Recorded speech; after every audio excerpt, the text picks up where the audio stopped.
sabaya sabir baahino iyo nooli kulante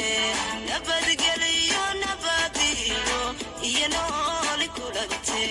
naftaan siisa sabaya sabir baan ku noolaan adoona bada soo noqo si wacan la soo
بسم الله الرحمن الرحيم. السلام عليكم ورحمة الله وبركاته.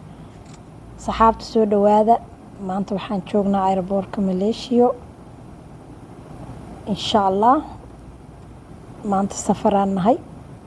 ماليشيا وحن لنا باي باي يا سفر نجاة فاميلي قفكم إذا يا سفر ما أنت نجاة إسل فاميلي qayb ka midna waa soo dhaweynaynaa airportkan waqti dheer joogeynaa marka maanta familiga qayb ka mid ah naga tagaysa saas airportka ku soo aadnay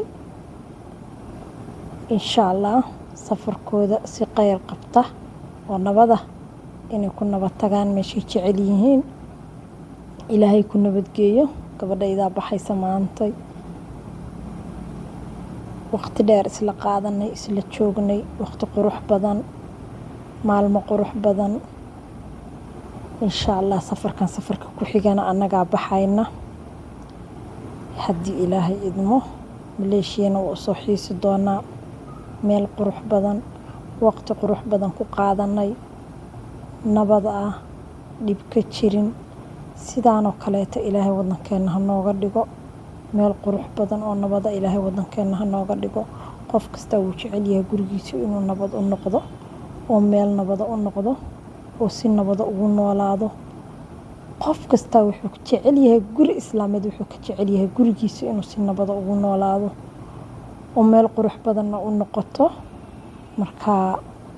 maleeshiya waa ku xiiso doonaa gurigeena labaad ay noqon doontaa keena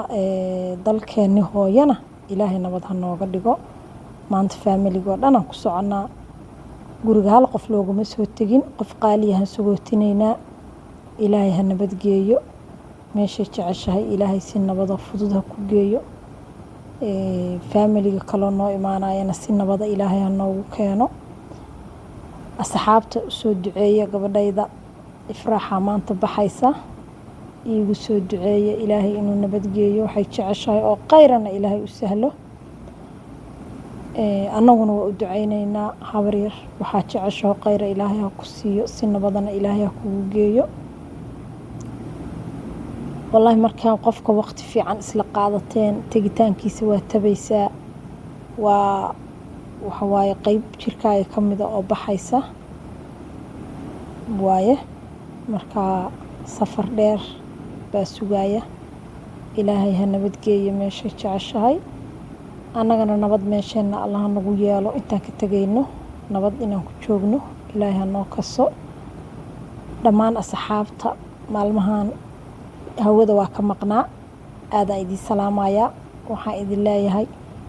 inaan isku soo noqono oo rootinkeeni iyo wax walba siday ahaayeen inaan u bilaabaan jeclahay safarkaas iyo gabadheedoo baxaysa iyo amba bixinteedaan ku jirnay markaa iyo safar cusuboo noo imaanaya howlahaasaan iska galnay dee waqti waaye waqtiguna goor uu ordaba maleeshiya horta waqtigu gooruu tagaba ma dareemaysid waqtigiioo tagay aa arkaysaa saacadihii aa moodid inay sakin yihiin asxaabta dhammaantiin waxaan idin leeyahay qof kasta wuxuu jecel yahay oo khayra ilaahay ha siiyo qof kasta adduunkan safaraan ku nahay marka meeshaan waxaa ka muuqda dad xajka u socda ilaahu noo kas annagana inay xaj ka tagno insha allah dhammaantiina waxaan idin leeyahay maalin kale oo qurux badan iyo waqti kale oo qurux badan iyo isku soo noqosho dambe oo xiiso leh baan idin leeyahay assalaamu calaykum waraxmatullaahi wabarakaatu